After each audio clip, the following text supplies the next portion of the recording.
sebagai Hari Batik Nasional. Hal ini untuk mengingatkan kalau batik menjadi warisan kebangsaan Indonesia. Tahu nggak sih lo, dengan memakai batik dan juga menggunakan produk dalam negeri merupakan hal kecil sebagai bentuk nasionalisme. Tidak menyebarkan hoax, tidak korupsi, menjaga persatuan dan keutuhan bangsa, serta membuka lapangan pekerjaan baru juga termasuk dalam bentuk nasionalisme loh. Terus, apa pengalaman nasionalisme kamu?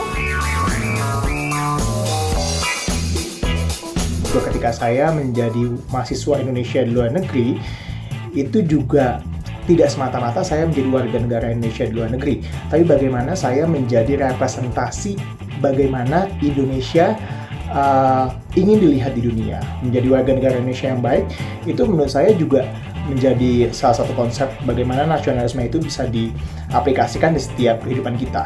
Salah satu pengalaman nasionalisme aku ini yang bisa membantu atau berkontribusi dalam memberikan informasi yang faktual, yang berimbang, yang jelas, yang anti hoax kepada generasi-generasiku juga atau millennials. Bagi saya, nasionalisme adalah bagaimana kita bisa mendorong sesama bangsa Indonesia, anak-anak muda Indonesia untuk menjadi lebih baik dari dirinya sendiri, dan juga bagaimana kita melihat mereka tanpa memandang gender, tanpa memandang suku, agama, ras. Semakin kita mengenal budaya asing, semakin kita mengenal adat istiadat orang lain, begitu, even bahasa mereka ataupun bagaimana mereka mendeskripsikan pemikiran, semakin kita mengenal diri kita dan semakin kita memiliki rasa nasionalisme itu sendiri.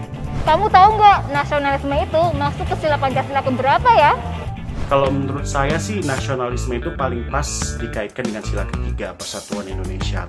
Menurut aku semua sila menunjukkan nasionalisme karena ketika mereka disusun pertama kali oleh para founding fathers, pasti ide utamanya adalah kesatuan, NKRI, kebangsaan. Nasionalisme dalam Pancasila, menurut saya Pancasila itu sendiri keseluruhan itu mewujudkan cita-cita nasionalisme Indonesia. Tapi yang paling signifikan mungkin sila Persatuan Indonesia.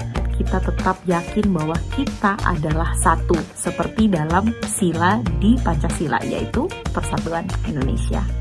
Untuk lebih lengkap dan jelasnya, yuk kita tanya pihak BPIP. Sebenarnya sila Persatuan Indonesia itu hanyalah pintu masuk. Saya katakan tadi, ini hanya untuk menegaskan bahwa kita ini beragam, pelbagai. Nah, sila pertama dari Ketuhanan Yang Maha Esa itu menunjukkan bahwa kita ini beragam dari sisi keagamaan gitu.